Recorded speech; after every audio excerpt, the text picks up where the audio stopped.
Ferdinand Bongbong Marcos Jr., son of dictator, says he is running for president full stop, and should he win, he will not share his one-time 6-year term with anybody, even if it's with presidential daughter and Davao City Mayor Sara Duterte.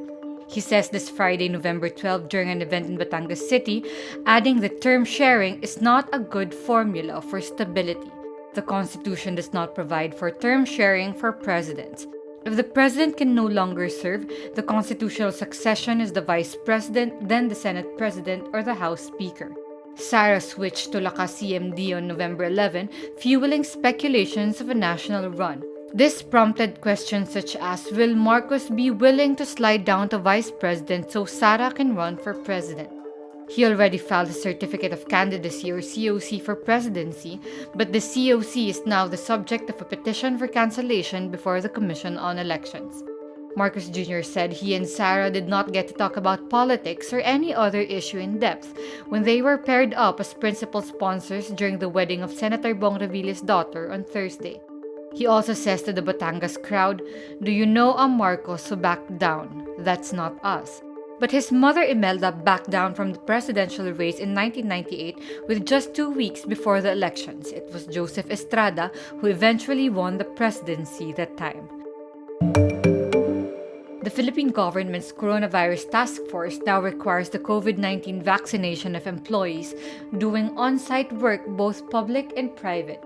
Presidential spokesperson Harry Roque, in a video released Friday, November 12, says the new measure will take effect on December 1. There's also a rule for unvaccinated employees. Sa mga eligible employees na hindi bakunado, maaaring hindi sila matanggal sa trabaho dahil lamang sa rason na hindi sila bakunado. Pero, kinakailangan nilang mag-undergo ng regular RT-PCR testing or antigen test at their own expense.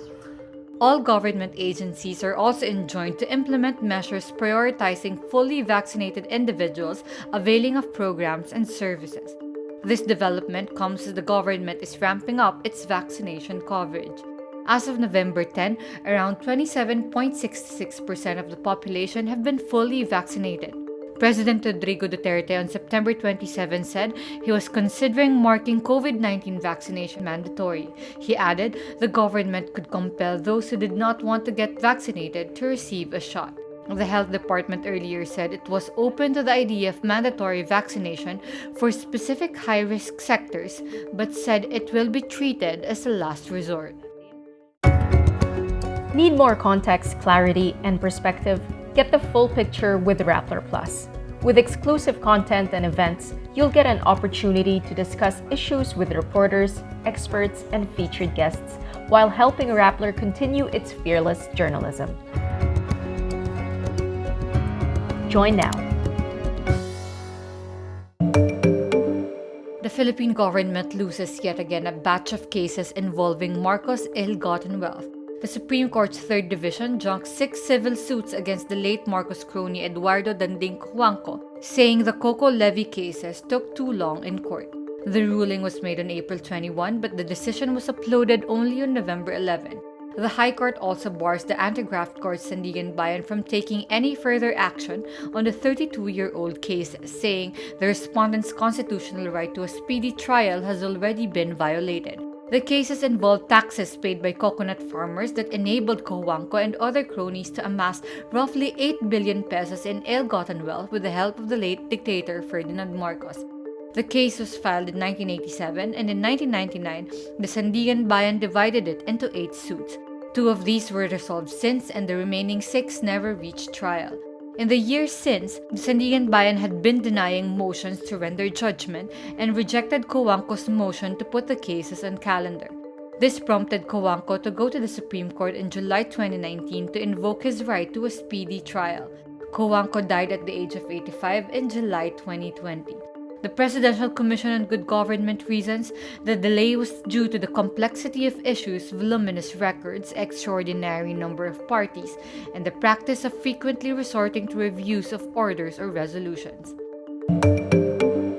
Actor Enchong Dee is facing a cyber libel complaint from Claudine Bautista Lim, the representative for PUV driver Partylist Drivers United for Mass Progress and Equal Rights, or DUMPER. Bautista Lim previously faced backlash over her lavish wedding to businessman Jose French Lim, which was held at luxury resort Balisin in July. People expressed anger over the extravagant wedding in the middle of the pandemic and noted the irony of her representing a marginalized sector. Among them was Dee, who said in an August 14 tweet, "The money for commuters and drivers went to her wedding. Let's not prolong this conversation and don't say otherwise." PEP reports Bautista Lim filed a complaint at the Office of the Provincial Prosecutor in Davao Occidental on November 11.